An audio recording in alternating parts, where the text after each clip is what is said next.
Amém. Hoje eu vou ler Neemias, de 11 a 13, e Salmos 119, de 33 a 48.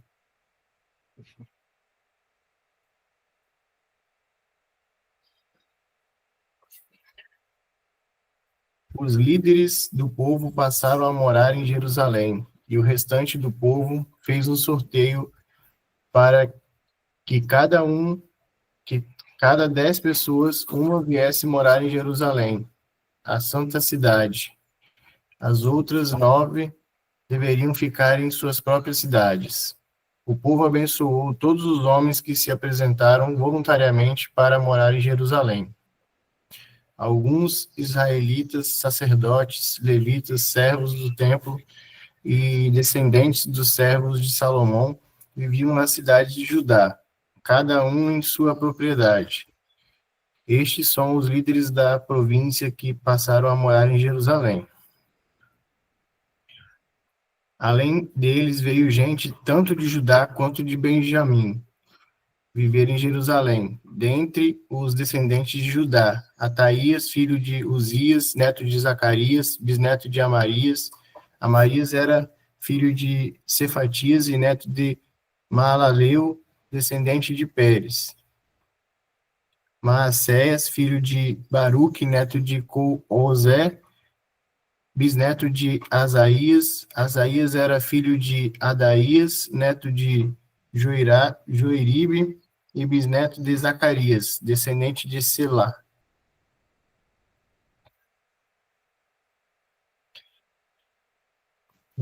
Os descendentes de Pérez, que viviam em Jerusalém, totalizavam 468 homens de destaque. Dentre os descendentes de Benjamim, Salu, filho de Mesulão, neto de Joede, bisneto de Pedaías. Pedaías era filho de Colaías, neto de Maacéias, bisneto de Itiel, tataraneto de Jesaías. Os seguidores de Salu, Gabai e Salai totalizavam 928 homens. Joel, filho de Zicre, era o oficial superior entre eles, e Judá, filho de Senua, era responsável pelo segundo distrito da cidade. Dentre os sacerdotes, Jedaías, o filho de Joiribe, Jaquim. Seraías, filho de Ilquias, neto de Messulão, bisneto de Zadok. Zadok era filho de Miraiote, neto de Aitube, supervisor da casa de Deus. E seus colegas que faziam o trabalho do templo totalizavam 822 homens. Adaías, filho de Jeroão, neto de Pelaías, bisneto de Anze, que era filho de Zacarias, neto de Passur, bisneto de Malquias. E seus colegas, que eram chefes de famílias, totalizavam 242 homens. Amassai, filho de Azarel, neto de Azai, bisneto de Messilemote, tataraneto de Imer. E os seus colegas, que eram homens de destaque, totalizavam 128 homens. O oficial superior deles era Zabidiel, filho de Gedolim. Dentre os levitas, Semaías, filho de Hassube, neto de Azricão, bisneto de Asabias, tataraneto de Buni. Sabetai e Josabade, 2 dos líderes dos levitas encarregados do trabalho externo do templo de Deus. Matanias, filho de Mica, neto de Zabdi, bisneto de Asaf, e dirigente que conduzia as ações de graça e as orações. Bacbuquias, o segundo entre os seus colegas, e Abda, filho de Samua, neto de Galal, bisneto de Judutum. Os levitas totalizavam 284 na cidade de Santa. os porteiros, Acube, Talmon e os homens de seus clãs. Eram 172 homens que guardavam as portas. Os demais israelitas, incluindo os sacerdotes e os levitas, estavam em todas as cidades de Judá, cada um na propriedade de sua herança. Os que prestavam serviço no templo moravam na colina de Ofel, e Zia e Gispa estavam encarregados deles. O oficial superior dos levitas em Jerusalém era Uzi, filho de Bani, neto de Asabias, bisneto de Matanias, tataraneto de Mica. Uzi era um dos descendentes de Asaf, que era responsável pela música do templo de Deus. Eles estavam sujeitos às prescrições do rei que regulamentavam suas atividades diárias.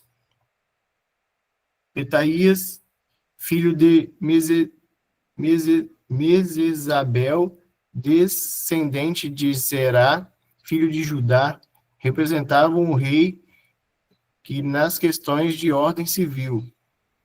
Alguns do povo de Judá foram morar em Kiriat Arba e em seus povoados ao redor de Dibon, e seus povoados em Jecabzeel, e seus povoados em Jesua, em Moladá e Bet-Palet, em Azarsua e Betsabe, e seus povoados em Ziclague, em Meconá e seus povoados, em Rimon, em Zorá, em Jarmute, em Zanoa, em Adulão e em seus povoados, em Laques e seus arredores, e em Azeca e seus povoados. Eles se estabeleceram desde Berseba até o vale de Inom.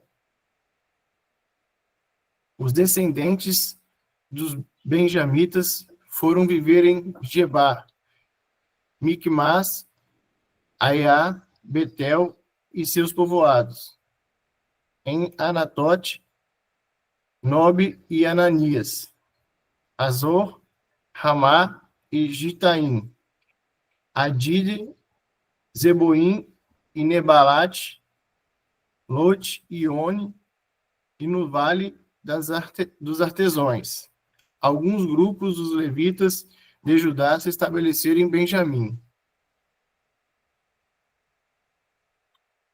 Estes foram os sacerdotes e os levitas que voltaram com Zorobabel, filho de Sealtiel, e com Jesua, Seraías, Jeremias, Esdras, Amarias, Maluque, Atos, Secanias, Reum, Meremote, Ido, Geniton, Abias, Miamim, Maadias, Bilga, Semaías, Joiribe, Gedaías, Salu, Amoque, Ilquias e Gedaías. Esses foram os chefes dos sacerdotes e seus colegas nos dias de Jesua. Os levitas foram Jesua, Binui, Cadmiel, Serabias, Judá e também Matanias, que juntos com seus colegas estavam encarregados dos cânticos e ações de graças. Bacbuquias e Uni, colegas deles, ficavam em frente deles para responder-lhes. Jesua foi o pai de Joaquim. Joiaquim foi o pai de Eliasibe. Eliasibe foi o pai de Joiada. Joiada foi o pai de Jonatas. Jonatas foi o pai de Jadua. Nos dias de Joiaquim, estes foram os líderes das famílias dos sacerdotes, da família de Seraías, Meraías, da família de Jeremias, Ananias, da família de Esdras, Mesulão, da família de Amarias, Joana, da família de Maluque, Jonatas, da família de Secanias, José, da família de Arim, Adna, da família de Meremote, Eucaí, da família de Ido, Zacarias, da família de Ginetão, Mesulão, da família de Abias, Sicre, e da família de Miniamim e de Maadias, Piltai, da família de Bilga, Samua, da família de Semaías, Jonatas, da família de Joiribe, Matenai, da família de Gedaías, Uzi, da família de Salai, Calai, da família de Amoque, Eber, da família de Ilquias, Asabias, da família de Gedaías, Natanael, os chefes das famílias dos levitas e dos sacerdotes nos dias de Eliasibe, Joiada, Joana e Jadua foram registrados no reinado de Dário o Persa. Os chefes das famílias dos descendentes de Levi até a época de Joana, filhos de Eliasibe, foram registrados no livro de Crônicas. Os líderes dos levitas foram Asabias, Serebias, Jesua, filho de Cadmiel, e seus colegas que ficavam em frente deles quando entoavam louvores em ação de graças. Um grupo respondia ao outro, conforme prescrito por Davi, homem de Deus. Matanias, Bacbuquias, Obadias, Mesulão, Talmão e Acube eram porteiros, vigiavam os depósitos junto às portas. Eles serviram nos dias de Joiaquim, filho de Jesua, neto de Josadaque, e nos dias dos governadores Neemias e de Esdras, sacerdote e escriba. Por ocasião da dedicação dos muros de Jerusalém, os levitas foram procurados e trazidos de onde moravam para Jerusalém para celebrarem a dedicação alegremente com cânticos e ações de graça, o som de símbolos, harpas e liras. Os cantores foram trazidos dos arredores de Jerusalém dos povoados dos netofatitas, de Beteu-Gilgal e da região de Geba e Asmavete, pois os cantores haviam construído povoados para si ao redor de Jerusalém. Os sacerdotes e os levitas se purificaram cerimonialmente e depois purificaram também o povo, as portas e os muros. Ordenei aos líderes de Judá que subissem ao alto do muro. Também designei 2 grandes coros para darem graças. Um deles avançou em cima do muro para a direita até a porta do Estê. Osaías e metade dos líderes de Judá os seguiram, e mais Azarias, Esdras, Mesulão, Judá, Benjamim, Semaías, Jeremias, bem como alguns sacerdotes com trombetas, além de Zacarias, filho de Jonatas, neto de Semaías, bisneto de Matanias, que era filho de Micaías, neto de Zacur, bisneto de Asaf. E seus colegas Semaías, Azareu, Milalai, Gilalai, Maai, Natanael, Judá e Anani, que tocavam os instrumentos musicais prescritos por Davi. Homem de Deus, Esdras, o escriba, ia na frente deles. À porta da fonte, eles subiram diretamente os degraus da cidade de Davi, na subida para o muro, e passaram sobre a casa de Davi até a porta das águas a leste. O segundo coro avançou no sentido oposto.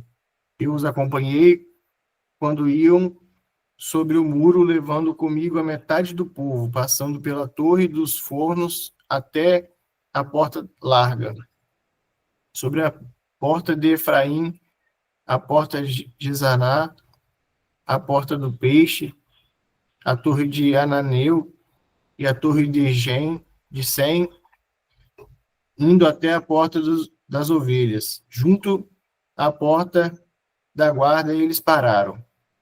Então os dois coros encarregados das ações de graças assumiram os seus lugares no templo de Deus, e que também fiz eu acompanhado da metade dos oficiais, e também dos sacerdotes Eliaquim, Maazéias, Miniamim, Micaías, Elienai, Zacarias e Ananias, com suas trombetas.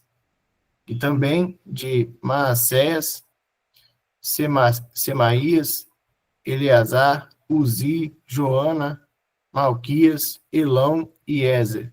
Os coros cantaram sob a direção de Jezraías. E naquele dia, contentes, ofereceram grandes sacrifícios, pois Deus lhes enchera de grande alegria.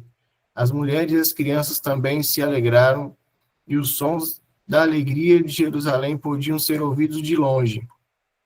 Naquela ocasião, foram designados alguns encarregados dos depósitos onde se recebiam as contribuições gerais, os primeiros frutos e os dízimos das lavouras que havia em torno da cidade. Eles deviam trazer para o depósito as porções exigidas pela lei, para os sacerdotes e os levitas. E, de fato, o povo de Judá estava satisfeito com os sacerdotes e os levitas, que ministravam no templo. Eles celebravam o culto de seu Deus e o ritual de purificação, dos quais também participavam os cantores e os porteiros, de acordo com as ordens de Davi e do seu filho Salomão. Pois muito tempo antes, nos dias de Davi e de Asaf, havia dirigentes dos cantores que dirigiam os cânticos de louvor e de graças a Deus. Sucedeu, pois, que nos dias de Zorobabel e de Neemias, todo Israel contribuía com ofertas diárias para os cantores e para os porteiros, além de separar a parte dos outros levitas, e os levitas separavam as porções dos descendentes de Arão. Naquele dia, o livro de Moisés foi lido em voz alta diante do povo, e ali achou-se escrito que nenhum amonita e moabita jamais poderia ser admitido no povo de Deus, pois eles, em vez de dar água e comida aos israelitas, também contratado Balaão para invocar uma maldição sobre eles. O nosso Deus, porém, transformou a maldição em bênção. Quando o povo ouviu essa lei, excluiu de Israel todos que eram de ascendência estrangeira. Antes disso, o sacerdote Eliasibe tinha sido encarregado de depósitos do templo do nosso Deus. Ele era parente próximo de Tobias. Ele havia cedido uma grande sala anteriormente utilizada para guardar as ofertas de cereal e incenso, os utensílios do templo e também os dízimos de trigo, de vinho novo e de azeite prescrito para os levitas, para os cantores e para os porteiros, e as ofertas para os sacerdotes. Mas enquanto tudo isso estava acontecendo, eu não estava em Jerusalém, pois no 32º ano do reinado de Artaxerxes, o rei da Babilônia, voltei ao rei. Algum tempo depois pedi sua permissão e voltei para Jerusalém. Aqui soube do mal que Eliasibe fizera ao ceder uma sala para Tobias nos pátios do templo de Deus. Fiquei muito aborrecido e joguei todos os móveis de Tobias fora da sala. Mandei purificar as salas e coloquei de volta nelas os utensílios do templo de Deus, com as ofertas de cereal e de incenso, Também fiquei sabendo que os levitas não tinham recebido as partes que lhes era devida, e que todos os levitas e cantores responsáveis pelo culto haviam voltado para as suas próprias terras. Por isso repreendi os oficiais e lhes perguntei: por que essas negligências com o templo de Deus? Então eu convoquei os levitas e cantores e os coloquei em seus postos. E todo o povo de Judá trouxe os dízimos de trigo, de vinho novo, do azeite aos depósitos. Coloquei o sacerdote Selemias e o escriba Zadok e um levita chamado Pedaías como encarregados dos depósitos, e fiz de Anã, filho de Zacur, neto de Matanias, assistente deles, porque esses homens eram de confiança e ficaram responsáveis para a distribuição dos suprimentos de seus colegas. Lembra-te de mim, por isso, meu Deus, e não te esqueças do que fiz com tanta fidelidade pelo templo de meu Deus e pelo seu culto. Naqueles dias, vi que em Judá alguns pisavam uvas no tanques de prensá-las no sábado e ajuntavam trigo e o carregavam em jumentos, junto com vinho, uvas, figos e todo tipo de carga. Tudo isso era trazido para Jerusalém em pleno sábado. Então os adverti que não vendessem alimento nesse dia. Havia alguns da cidade de Tiro que moravam em Jerusalém e traziam peixes e toda espécie de mercadoria e as vendiam em Jerusalém, no sábado, para o povo de Judá. Diante disso, repreendi os nobres de Judá e disse-lhes que mal é esse que vocês estão fazendo, profanando o dia de sábado. Por acaso os seus antepassados não fizeram o mesmo, levando o nosso Deus a trazer toda essa desgraça sobre nós e sobre essa cidade? Pois agora, profanando o sábado, vocês provocam mais ira contra Israel. Quando as sombras da tarde cobriam as portas de Jerusalém, na véspera do sábado, ordenei que fossem fechadas e só fossem abertas depois que o sábado tivesse terminado. Coloquei alguns de meus homens de confiança junto às portas, para que nenhum carregamento pudesse ser introduzido no dia de sábado. Uma ou duas vezes os comerciantes e vendedores de todo tipo de mercadoria passaram a noite do lado de fora de Jerusalém. Mas eu os adverti, dizendo: por que vocês passaram a noite junto ao muro? Se fizerem isso de novo, mandarei prendê-los. Depois disso, não vieram mais no sábado. Então ordenei aos levitas que se purificassem e fossem vigiar as portas, a fim de que o dia de sábado fosse respeitado como sagrado. Lembra-te de mim também por isso, ó meu Deus, e tenha misericórdia de mim conforme o teu grande amor. Além disso, naqueles dias vi alguns judeus que se haviam casado com mulheres de Asdod, de Amon e de Moabe. A metade dos seus filhos falavam a língua de Asdod ou a língua de um dos outros povos, e não sabiam falar a língua de Judá. Eu os repreendi e invoquei maldições sobre eles. Bati em alguns deles e arranquei os seus cabelos. Fiz com que jurassem em nome de Deus e disse-lhes: não consistam mais em dar suas filhas em casamento aos filhos deles, nem haja casamento das filhas deles com seus filhos ou com vocês. Não foi por causa de casamentos como esses que Salomão, rei de Israel, pecou? Entre as muitas nações não havia rei algum como ele.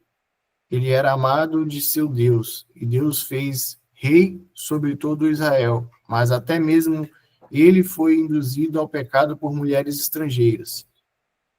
Como podemos tolerar o que ouvimos? Como podem vocês cometerem essa terrível maldade e serem infiéis ao nosso Deus, casando-se com mulheres estrangeiras. Um dos filhos de Joiada, filho do sumo sacerdote Eliasibe, era genro de Sambalate, o Oronita, e eu o expulsei para longe de mim. Não te esqueças deles, ó meu Deus, pois profanaram o ofício sacerdote e a aliança do sacerdócio e dos levitas.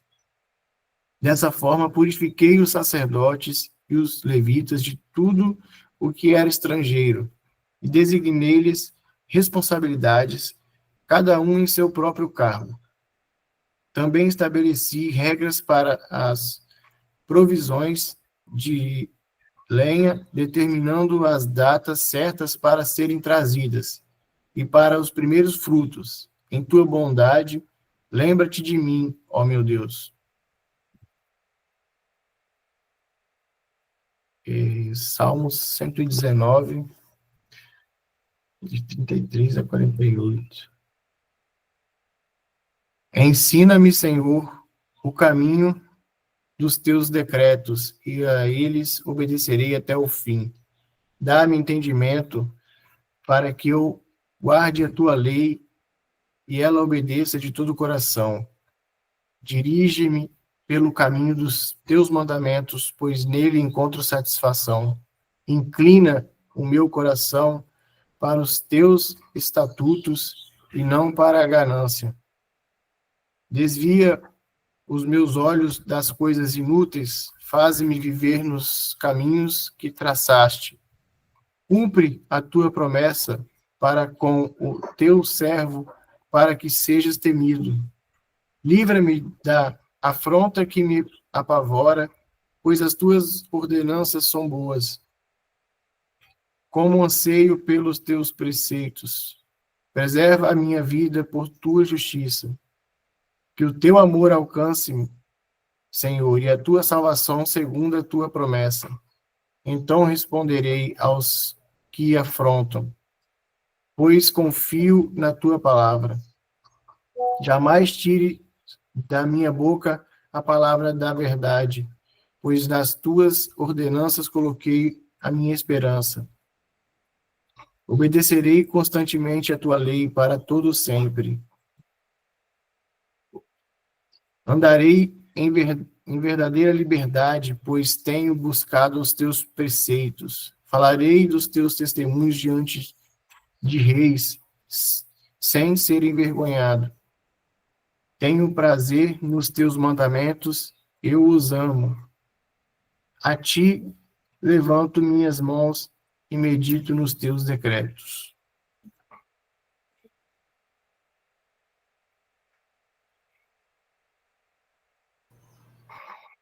Amém. Amém. Obrigada, Mateus. Queridos, eu separei alguns pontos importantes, algumas chaves aqui, que a gente está falando hoje um pouquinho. Nós vamos ver, deixa eu abrir aqui, só um minuto.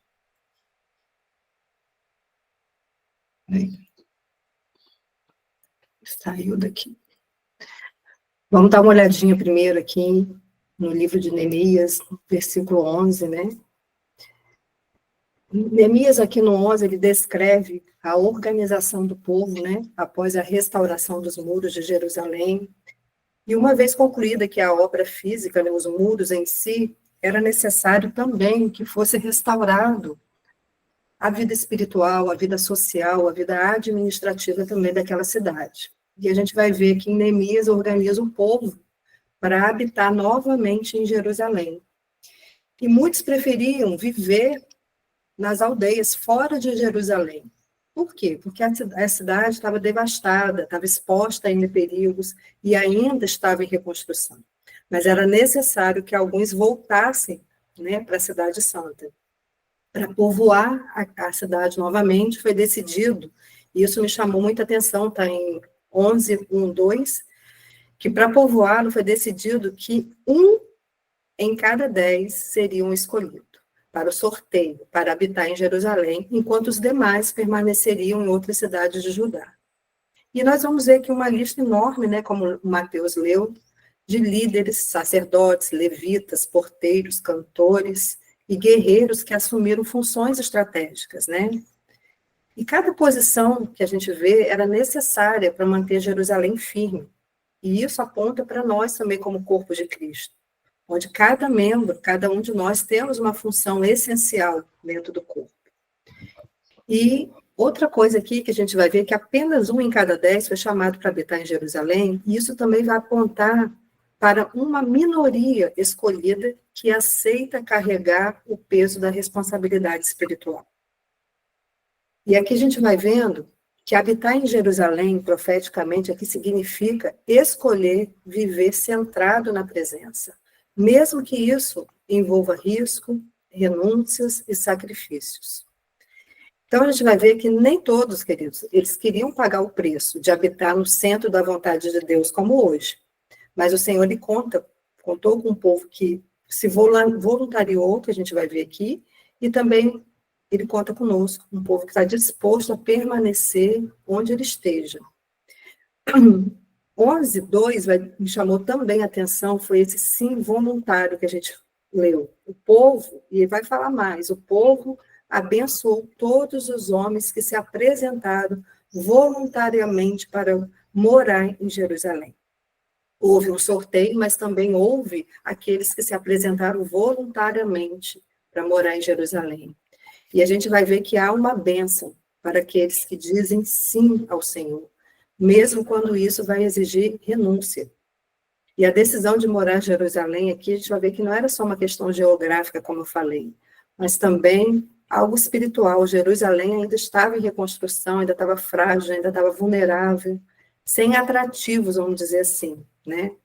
Mas habitar nela significava também abrir mão do conforto, porque eles já estavam, né, em algum lugar confortável. Mas vai significar abrir mão desse conforto, da estabilidade e segurança, para quê? Em favor do propósito de Deus, que é algo muito maior do que tudo isso. Então, por isso, o povo reconheceu isso neles e abençoou aqueles que voluntariamente disseram sim. E isso vai nos mostrar que o Senhor honra aqueles que não se movem por conveniência, mas por aliança e por obediência. Então, queridos, o nosso sim, ele carrega uma bênção muito especial. Jerusalém era um lugar de governo, do governo de Deus e do seu templo. E dizer sim para morar ali era se alinhar com o plano profético da restauração.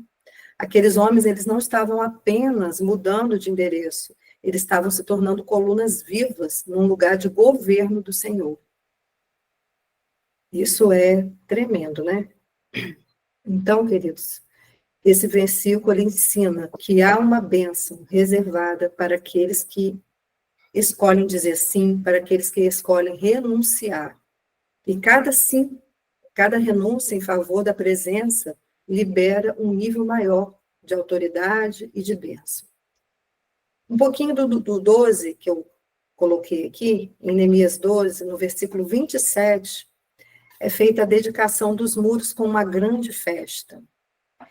E os muros representavam a proteção, a separação do povo de Deus. Consagrá-lo mostrava que consagrar os muros ali representa que até a defesa da cidade deveria estar debaixo da autoridade de Deus, como em tudo em nossa vida. Então, toda vitória, toda conquista, ela deve ser dedicada a Deus. Nós devemos reconhecer que sem a proteção dele, nós não conseguimos viver, né? Sem a força dele, nós não conseguimos viver. Também no capítulo 12, a gente vai ver muito falando do louvor. Então, Neemias, ele organiza 2 grandes coros, está lá em 12, 31 ao 40, né? 2 grandes coros que sobem sobre os muros em procissões opostas e se encontram na casa de Deus. E isso aponta para um quê? Para uma força espiritual de um louvor, de uma adoração coletiva, que move céus, move a terra, entendeu? O texto vai dizer: ofereçam-lhe grandes sacrifícios e se alegram, pois Deus lidera grande alegria. Até as mulheres e as crianças se alegraram, e o júbilo de Jerusalém se ouvia de longe. Então, O louvor estabelece o quê? Um governo espiritual, a adoração, marca território e separa a cidade de Deus, liberando que um som profético que se espalhava além dos muros. Então, a alegria do povo de Deus, ela era ouvida o quê? De longe. E isso é o quê? Um testemunho para as nações, um testemunho para aquele povo que estava ao redor. E o louvor, ele não é apenas uma expressão de gratidão, mas também uma arma profética poderosa de estabelecimento do reino de Deus. Então, Neemias 12, ele vai nos mostrar que a verdadeira restauração não termina só na reconstrução, mas na consagração, na adoração, e o Senhor está nos levantando também, queridos, como adoradores, que se dedica também à reconstrução da tua palavra, à reconstrução do teu princípio. Neemias 13, nós vamos ver um dos capítulos aqui que eu acho mais forte do livro, porque mostra que a restauração, ela, como eu falei, ela não vai terminar na reconstrução dos muros, mas ela também exige o quê? Vigilância contínua, contra a contaminação, contra a apostasia. Então, a gente nunca pode baixar a guarda, achar que está tudo bem. Não, nós temos que ficar vigilantes o tempo todo. E nós vamos ver aqui, nesse contexto aqui geral, que após a grande restauração, recapitulando aqui, após a grande restauração dos muros, lá no capítulo 6, que nós já lemos, o povoamento, no capítulo 11, nós vimos a dedicação com júbilo, né, no capítulo 12, e Neemias 13 vai nos apontar um perigo do quê? Do retrocesso. Neemias retorna a Suzã, que era o capital do Império Persa, né, pois ele estava a serviço do rei. E quando ele volta para Jerusalém, ele encontra o quê? Uma desordem espiritual, uma desordem moral, uma quebra de princípios. Tobias, né, ocupando lugar dentro do templo, uma sala ali dentro do templo. Ele vai ver a negligência no sustento dos levitas, a profanação do sábado, casamentos mistos com povos estrangeiros, então ele encontra ali uma bagunça. E Neemias, ele reage com um zelo santo, e ele corrige com firmeza, querido, cada situação. E aqui fica um alerta, que o inimigo, ele sempre vai tentar entrar no lugar santo, ele sempre vai tentar entrar para sujar as coisas de Deus. E primeiro somos nós, o nosso coração, ele sempre vai tentar fazer isso, queridos. E Neemias 13:5 diz, e para Tobias se preparou uma câmara, uma sala, onde dantes se colocavam as ofertas e os manjares, incensos de utensílio. Então, ele estava profanando ali um lugar que era santo, que colocava as coisas do Senhor, que era preparado para isso. E Tobias, ele é um opositor, ele tinha ganhado espaço dentro do templo de Deus. Né? E profeticamente isso vai mostrar que o inimigo, ele sempre vai tentar, queridos, ocupar áreas consagradas. Ele sempre vai tentar sujar. E se não houver vigilância, né, aquilo que deveria ser altar, aquilo que deveria ser santo, vai se tornar um espaço de contaminação. Então, nós precisamos guardar o nosso coração, sermos zelosos e não tolerarmos Tobias dentro, seja do nosso templo, do nosso coração, seja da nossa vida, da nossa mente e principalmente também do nosso ministério. Então, nós vamos ver que Neemias, ele reage radicalmente, né? E ele fala que ele ficou muito desagradou ele ver tudo aquilo. E a gente vai ver o zelo de Neemias, parecendo até quando Jesus, né, expulsa os cambistas do templo. E isso nos mostra que a restauração, ela exige uma limpeza contínua.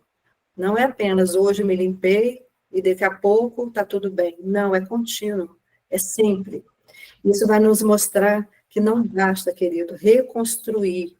É preciso vigiar, é preciso purificar. E essa vigilância, essa purificação é diária. Então, um avivamento verdadeiro, ele exige confrontar o pecado e expulsar toda infiltração contrária à santidade de Deus, ao nome de Deus, ao princípio do Senhor, aos princípios do Senhor. Então, Neemias 13, 15, 18, ele vai ver também o povo negociando o que? O sábado, o Shabat, que era o sinal de aliança, que é o sinal de aliança de Deus e com o seu povo. Então, ele estava sendo, o dia do sábado, o Shabat, estava sendo negligenciado por causa de quê? De comércio, por causa de interesses pessoais. O povo estava trabalhando, transportando cargas, vendendo mercadorias, naquele dia que é um dia separado para a comunhão, separado para entrarmos no descanso, na Shalom do Senhor. Então, Neemias também ele vai ter um zelo com isso, né? Ele vai, o descanso que deveria ser de Deus e o homem, ele foi trocado por quê? Por lucro. E isso revela a perda o quê? A perda de santidade, a perda da identidade espiritual. E outro, quando nós deixamos também de separar esse tempo do nosso Shabat, da nossa comunhão, desse tempo de entrarmos nesse lugar santo, que é Yeshua, porque ele é o príncipe da paz, por quê? Por causa da correria, por causa de interesses pessoais, nós estamos cometendo o mesmo erro. Nós estamos trocando a presença, aquele dia com a nossa família, aquele dia de estarmos ali com o Senhor, por um ativismo.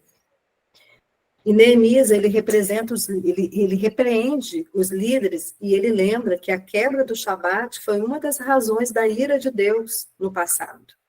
Ele expõe a seriedade daquilo ali, do pecado, que não era apenas trabalhar no sábado, mas profanar um mandamento, profanar uma aliança, quebrar uma aliança. E Neemias, ele faz o que? Ele ordena o fechamento das portas de Jerusalém antes do pôr do sol do Shabat.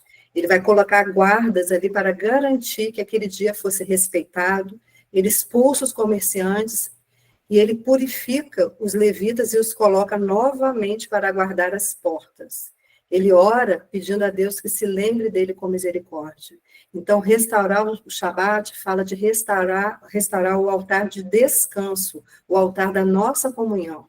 E o fechamento das portas vai apontar para a necessidade de colocarmos limites espirituais. Guardar representa vigilância, para que nós não caiamos em distrações. E a purificação dos levitas nos mostra que a santidade dos ministros, de nós, dos servos, dos filhos de Deus, é a chave para que nós possamos viver em obediência. E aqui também eu fiz uma relação rápida entre Neemias 13 e entre Salmos 119, nós lemos, né, desse pedacinho do 33 ao 48. Nós vamos ver que no Neemias 13 é um capítulo onde há o confronto do povo, porque havia uma quebra de aliança com o Senhor. Vimos casamentos mistos, né, casamentos que não agradavam ao Senhor, que o Senhor já havia falado sobre isso, a profanação do sábado, a contaminação do templo, negligência, né, nos dízimos, na ordem sacerdotal. Então, o centro dessa mensagem de Neemias 13 foi o retorno à santidade e os princípios do reino. E como a apóstola Arícia começou falando ontem sobre o Salmo de 119, que é riquíssimo, que a gente vai ver que cada bloco de 8 versículos, ele está ligado a uma letra do alfabeto hebraico. E cada letra, a gente sabe que carrega um significado profético, que é a representação própria de Yeshua.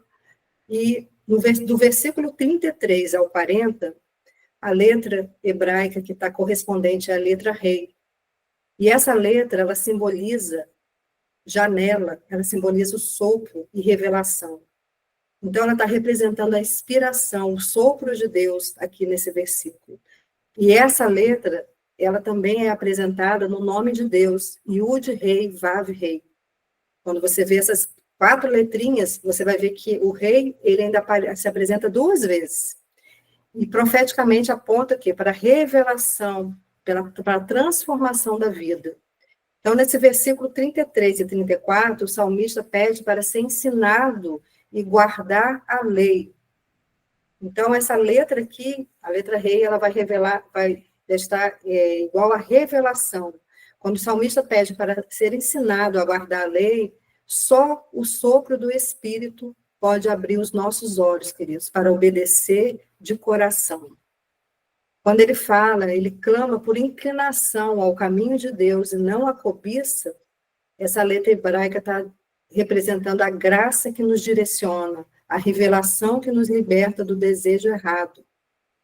Ele pede para desviar os olhos da vaidade, confirmar a palavra. A letra rei também, que representa a janela, ela está falando aqui nesse versículo, então, que para nós precisamos olhar para o que é do alto, e não para a vaidade, não para aquilo que não está em Deus. 39 ao 40 fala em reconhece o seu temor e pede pela justiça de Deus. Igual aqui ao sopro da vida que nos sustenta, nos renova no temor do Senhor. E do 41 ao 48, ela já entrou em uma outra letra aqui, que é a letra Vav. E essa letra Vav, ela significa, ela representa, estou falando da parte profética, a apóstola Larissa, ela sabe mais, ela sabe o hebraico, eu estou falando da parte profética. A letra Vav, ela significa gancho, conexão, união dos céus e a terra, e no hebraico ela também é usada como uma conjunção, né, que conecta o quê? Ideias, pessoas. Então, profeticamente, nós estamos falando que Yeshua, ele é o Vav, ele é o gancho, ele é o prego da cruz que nos conecta com o Pai. Então, durante esse versículo aqui, o 41 e o 42, o salmista pede que a misericórdia e a salvação venha sobre ele para responder àqueles que zombam dele. Então, aqui de novo, nós vamos ver o Vav fazendo essa conexão. A misericórdia e a salvação nos conectam com a verdadeira identidade, como filhos de Deus, nos dando firmeza diante da oposição, diante da zombaria. No versículo 43 e 44, fala, clama para que a palavra nunca saia da sua boca e prometa guardá-la para sempre. Aqui nós vamos ver também o Vav como um gancho que nos prende. A palavra de Deus funciona como um vínculo que nos mantém firmes na aliança eterna, nos mantendo ligados ao propósito do Senhor. Declara que andarás em liberdade, falarás dos teus testemunhos diante dos reis. 45, 46. Aqui o Vav está falando em estabelecer. Quando a palavra está estabelecida em nós, ela nos dá ousadia, liberdade para agir e declarar a vontade de Deus, mesmo diante dos reis, dos mais poderosos. 47 e 48 vai falar, afirma o seu prazer nos mandamentos e ergue as mãos em adoração. O Vav é aquele que faz essa ligação entre os céus e a terra, quando estamos com as mãos adorando, orando, né? Ele faz essa ligação, céus e terra. Então, a obediência e a adoração nos conecta intimamente ao coração de Deus, trazendo alegria, prazer e intimidade com eles. Então, queridos, essa letra Vav, ela nos ensina que a palavra é o gancho divino que nos conecta a Deus, nos firmando na aliança e nos conduzindo à liberdade, autoridade e à alegria no Senhor. Então, para finalizar aqui, a restauração, ela não é apenas reconstruir estruturas externas, mas é realinhar o nosso coração à palavra de Deus. Neemias 13 revela o perigo da negligência, quando os princípios são deixados de lado, brecha se abre, queridos. E já no Salmo 119, 33 e 48, nos mostra que o caminho da fidelidade, que é o quê? Permitir que o nosso espírito se incline, que o nosso coração se incline aos decretos do Senhor. E aqui nós vamos entender, assim a gente vai entender o quê? Que não basta reformar muros, é preciso reformar os nossos corações. Não basta corrigir práticas, é necessário que nós amemos a palavra de Deus. A verdadeira restauração acontece quando há essa oração, quando há obediência, se encontram. E quando há a sede de quê? A sede de santidade, a sede de estar separada, a sede e o zelo com as coisas do Senhor. E isso vai gerar o quê? Frutos de vida em nós. Então, nós somos chamados hoje para guardar os mandamentos com ousadia, queridos, caminhar com liberdade na palavra e permanecer firmes na aliança do Senhor. Pois somente assim nós vamos viver o quê? Na plenitude da restauração que Ele tem para mim e para você. Amém, queridos? Foi isso que eu separei aqui para a gente meditar essa manhã. Fiquem com Deus, um bom dia, shalom, shalom.